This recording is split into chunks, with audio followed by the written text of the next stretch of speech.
Friends, നേരം വെളുത്തു വരുന്നതേയുള്ളൂ. എറണാകുളത്തേക്കാണ് ഇന്നത്തെ നമ്മളുടെ യാത്ര. അപ്പോൾ എറണാകുളത്തെ ഒരു കല്യാണത്തിൽ സംബന്ധിക്കുന്നതിന് വേണ്ടിയാണ് നമ്മൾ പോകുന്നത്. പാലക്കാടിലെ മണപ്പുള്ളിക്കാവിൽ നിന്നും ബസ്സുണ്ട് എറണാകുളത്തേക്ക്. അപ്പോൾ മണപ്പുള്ളിക്കാവ് വരെ നമ്മളുടെ സ്കൂട്ടറിലാണ് പോകുന്നത്. അവിടെ ഒരു ബന്ധുവിൻ്റെ വീട്ടിൽ നമ്മൾ സ്കൂട്ടർ വെച്ച് അവിടെ നിന്നും 6:30 പുറപ്പെടുന്ന ബസ്സിൽ കയറാനാണ് പരിപാടി. ഇപ്പോൾ സമയം ഏതാണ്ട് 5:45 ആയിരിക്കുന്നു. എറണാകുളത്തേക്ക് പോകാനുള്ള വണ്ടി ഇവിടെയാണ് നിൽക്കുക എന്നാണ് പറഞ്ഞിട്ടുള്ളത്. അതുകൊണ്ട് ഞാൻ എൻ്റെ ബന്ധുവിൻ്റെ വീട്ടിൽ സ്കൂട്ടർ പാർക്ക് ചെയ്തതിന് ശേഷം ബസ്സിനെയും വെയിറ്റ് ചെയ്ത് ഈ ഭാഗത്ത് തന്നെ നിൽക്കുന്നുണ്ട്. സമയം ഇപ്പോൾ ഏകദേശം 6:15 ആയിരിക്കുന്നു. ബസ് ഡ്രൈവർക്ക് ഫോൺ ചെയ്തപ്പോൾ 5 മിനിറ്റിനുള്ളിൽ എത്തുമെന്ന് പറഞ്ഞു.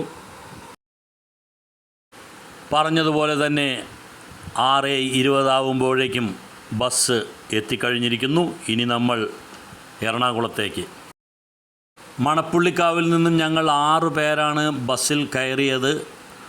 ഇനി വഴിയിൽ ഏതെല്ലാമോ സ്ഥലത്ത് വെച്ച് കുറേ ആളുകൾ കയറാനുണ്ട്. അവരുടെ എല്ലാം ലിസ്റ്റ് നമ്മളുടെ കയ്യിലുണ്ട്. അപ്പോൾ അവരെ എല്ലാം കയറ്റി വേണം നമ്മൾക്ക് എറണാകുളത്തേക്ക് പോകാൻ. 50 ആളുകൾക്ക് ഇരിക്കാവുന്ന ഒരു ബസ്സാണ്. പക്ഷേ നമ്മളുടെ ലിസ്റ്റ് പ്രകാരം 10, 20, 25 പേരേ ഉള്ളൂ. സമയം 6:30 ആയിട്ടേ ഉള്ളൂ. അതുകൊണ്ട് തന്നെ ആരും ഭക്ഷണമൊന്നും കഴിച്ചിട്ടല്ല വീട്ടിൽ നിന്നും ഇറങ്ങിയിരിക്കുന്നത്. അപ്പോൾ വഴിയിൽ എവിടെയോ ഏതോ ഹോട്ടലിൽ നിന്നും 50 പേർക്കുള്ള ഭക്ഷണം നമ്മൾ ഏർപ്പാടാക്കിയിട്ടുണ്ട്. അപ്പോൾ അവിടെ നിന്നും അതുകൂടെ നമ്മൾ ബസ്സിൽ കയറ്റും. നമ്മുടെ കയ്യിലുള്ള ലിസ്റ്റ് പ്രകാരം ചാത്തൻകുളത്ത് നിന്നും 2 പേർ കയറാനുണ്ട്. ആ 2 പേരാണ് ഈ വന്നുകൊണ്ടിരിക്കുന്നത്. ഇവരെ ബസ്സിൽ കയറ്റിയതിന് ശേഷം ഇനി കാഴ്ചപ്പറമ്പ് എന്നുള്ള ഒരു ജംഗ്ഷനിൽ നിന്നും 3 പേർ കയറാനുണ്ടായിരുന്നു. പക്ഷേ അവർക്കെന്തോ അസൗകര്യമുള്ളതുകൊണ്ട് അവർ വരുന്നില്ല. 3 പേരും വരുന്നില്ല എന്നാണ് വിവരം ലഭിച്ചത്. അതുകൊണ്ട് നമ്മൾ അടുത്ത കുളവൻമുക്കിൽ നിന്നും കുറച്ച് പേർ കയറാനുണ്ട്. അവരെയും കൂടെ നമ്മൾക്ക് കയറ്റേണ്ടതുണ്ട് ബസ്സിലേക്ക്. അവരും കൂടെ ബസ്സിലേക്ക് കയറിയിരിക്കുന്നു. ഇനിയുള്ളത് ഒരു 6 പേരാണ്. അത് സ്വാതി ജംഗ്ഷൻ എന്ന് പറയും, ഹൈവേയിൽ ആലത്തൂർ സ്വാതി ജംഗ്ഷനിൽ നിന്നും ഒരു 6 പേർ കയറാനുണ്ട്. പാലക്കാട് എല്ലാവിധ റെക്കോർഡുകളും തകർത്ത് പാലക്കാടിലെ ചൂട് മുന്നേറിക്കൊണ്ടിരിക്കുകയാണ്. എങ്കിലും അതിരാവിലെയുള്ള യാത്രയും സഞ്ചരിക്കുന്ന വാഹനം AC ആയതുകൊണ്ടും യാത്ര നല്ല രസകരം തന്നെയായിരുന്നു. വെളിയിലെ കാഴ്ചകളും കണ്ട് ഇനി സ്വാതി ജംഗ്ഷനിൽ നിന്നും 6 പേർ കയറും.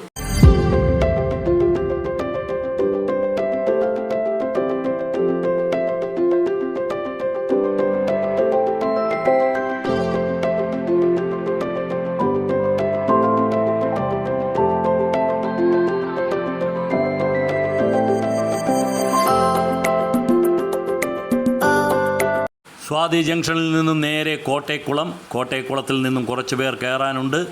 അവിടെ നിന്നാണ് നമ്മൾ ഭക്ഷണമെല്ലാം എടുക്കുന്നത്.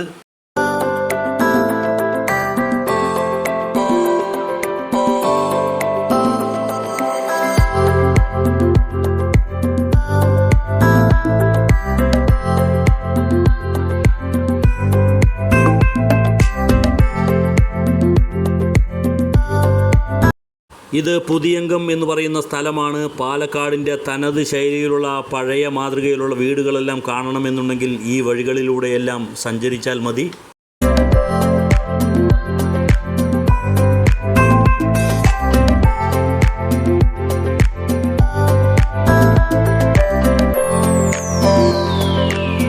നമ്മൾ കോട്ടയക്കുളം എത്തിയിരിക്കുന്നു. കോട്ടയക്കുളത്തിൽ നിന്നും ഒരു ചെറിയ കടയിൽ നിന്നാണ് നമ്മൾ 50 പേർക്കുള്ള ഭക്ഷണം, ഇഡ്ഡലിയും ഉഴുന്നുവടയും ഏൽപ്പിച്ചിട്ടുണ്ട്. അതുകൂടെ വണ്ടിയിലേക്ക് നമ്മൾ കയറ്റി വെക്കണം. അതിനുശേഷം നമ്മൾ ഒഴിവ് പോലെ ഒരു 8-8:30 സമയത്ത് ഏതെങ്കിലും ഒരു സ്ഥലത്ത് വണ്ടി നിർത്തി അവിടെ നിന്നും ഭക്ഷണം കഴിക്കാനാണ് നമ്മൾ പ്ലാൻ ചെയ്തിരിക്കുന്നത്.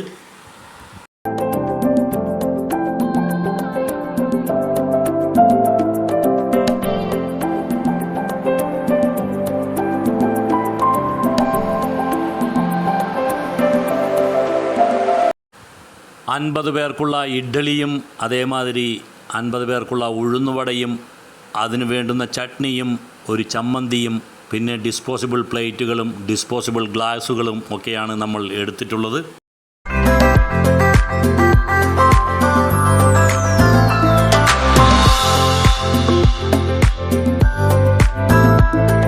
വീണ്ടും ഉമ്മൻചോട് എന്ന് പറയുന്ന സ്ഥലത്തു നിന്നും 4 പേർ കയറുന്നു.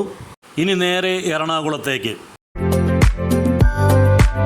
ഫ്രണ്ട്സ്, നമ്മൾ മണ്ണൂത്തി എല്ലാം കഴിഞ്ഞ് ഏകദേശം കുറേ ദൂരം മുന്നോട്ട് പോയിരിക്കുന്നു. സമയവും 8:30 മണിയായിരിക്കുന്നു. എല്ലാവർക്കും വിശന്നു തുടങ്ങിയിരിക്കുന്നു. അപ്പോൾ നമ്മൾ ബ്രേക്ക്ഫാസ്റ്റിന് വേണ്ടി നിർത്തിയിരിക്കുകയാണ്. നമ്മൾ 10:45 നമ്മളുടെ എളംകുളം എന്ന സ്ഥലത്തെ ഈ ഒരു കല്യാണ മണ്ഡപത്തിലേക്ക്, വിനായക കല്യാണ മണ്ഡപത്തിൽ എത്തിച്ചേർന്നിരിക്കുന്നു.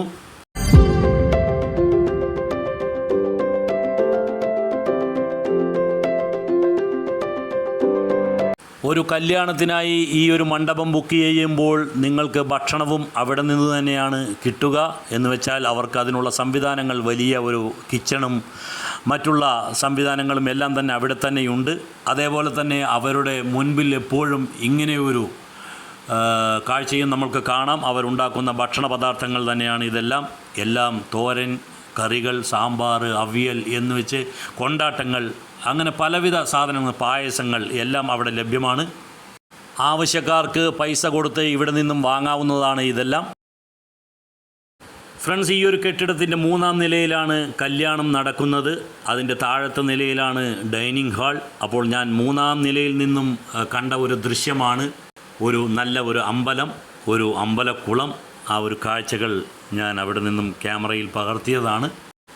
മഹാവിഷ്ണുവിൻ്റെ അവതാരമായിട്ടുള്ള ശ്രീ നരസിംഹമൂർത്തിയാണ് ഇവിടുത്തെ പ്രതിഷ്ഠ. അതേമാതിരി ശാസ്താവുമുണ്ട്. മുകളിൽ നിന്നും കണ്ടപ്പോൾ ഇതൊന്ന് താഴെ പോയി കാണണം, ഈ അമ്പലം ഒന്ന് ദർശിക്കണം എന്നുള്ള ഒരു ആഗ്രഹം. അപ്പോൾ ഞാൻ താഴോട്ടേക്ക് പോയി അമ്പലം ഒന്ന് കണ്ടിട്ട് വരാം.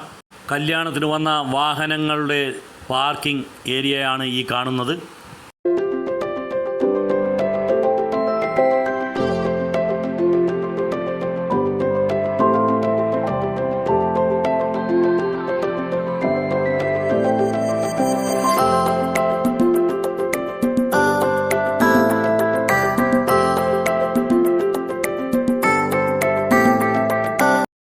കാണാൻ രസമുള്ള ചെറിയ ഒരു അമ്പലം. പക്ഷേ ഇപ്പോൾ അതിൻ്റെ പുനരുദ്ധാരണ പണികൾ നടന്നുകൊണ്ടിരിക്കുകയാണ്.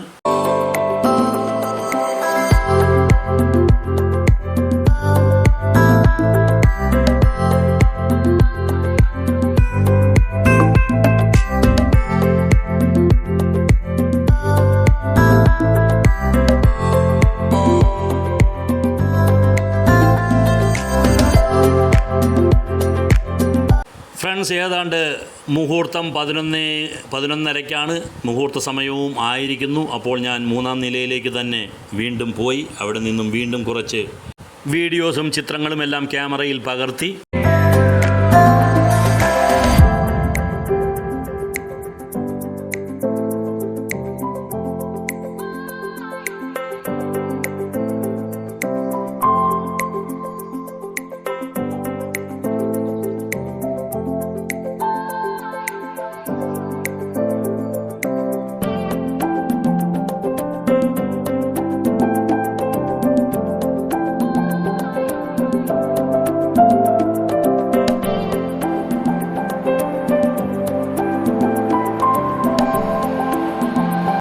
ഫ്രണ്ട്സ്, എല്ലാവരും ഊണെല്ലാം കഴിഞ്ഞ് റെഡിയായിരിക്കുന്നു. ഇനി തിരിച്ച് എല്ലാവരും വന്ന അതേ ബസ്സുകളിൽ കയറണം. ഇതും ഒരു വലിയ ടാസ്ക്കാണ്. വന്നവരെല്ലാം അതേപോലെ തന്നെ ഉണ്ടാവണം. എല്ലാവരും അപ്പോൾ വണ്ടിയിലേക്ക് കയറി. ഏകദേശം 1:45 ഞങ്ങൾ തിരിച്ചുള്ള ഞങ്ങളുടെ യാത്ര ആരംഭിച്ചു. എറണാകുളത്ത് നിന്നും തിരിച്ച് പാലക്കാട്ടേക്ക്.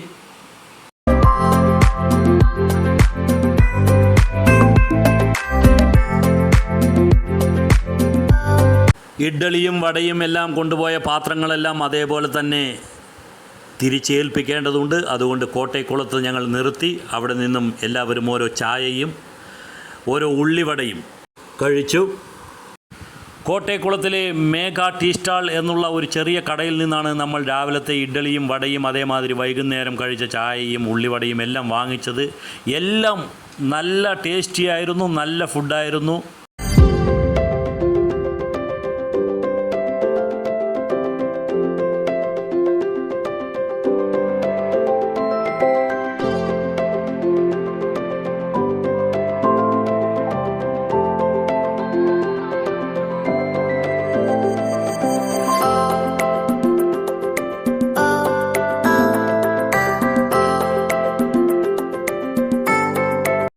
ഫ്രണ്ട്സ്, ഇനിയും ബസ്സിൽ കുറച്ച് പേരുണ്ട്. അവരെല്ലാം കയറിയ സ്ഥലത്തു തന്നെ അവരെ ഇറക്കി വിടേണ്ടതുണ്ട്.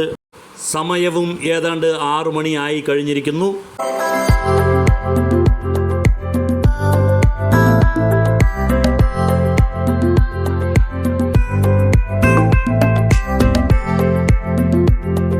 ഇന്നത്തെ നമ്മുടെ എറണാകുളം യാത്രയുടെ ഈ ഒരു വീഡിയോ ഇവിടെ നിർത്തുകയാണ്. നിങ്ങൾക്ക് ഈ വീഡിയോ ഇഷ്ടപ്പെട്ട് കാണുമെന്ന് വിചാരിക്കുന്നു. നിങ്ങൾക്ക് ഈ വീഡിയോ ഇഷ്ടപ്പെട്ടുവെങ്കിൽ, നിങ്ങൾ ആദ്യമായാണ് ഈ ചാനൽ കാണുന്നത് എന്നുണ്ടെങ്കിൽ നിങ്ങൾ ഇതൊന്ന് സബ്സ്ക്രൈബ് ചെയ്യുക. എല്ലാവരും ഇതൊന്ന് ലൈക്ക് ചെയ്യുക. എല്ലാവരും ഇതൊന്ന് ഷെയർ ചെയ്ത് മറ്റുള്ളവരിലേക്ക് കൂടെ എത്തിക്കുക. അടുത്ത ഒരു വീഡിയോയുമായിട്ട് വരുന്നതുവരേക്കും ബൈ, എൻജോയ്.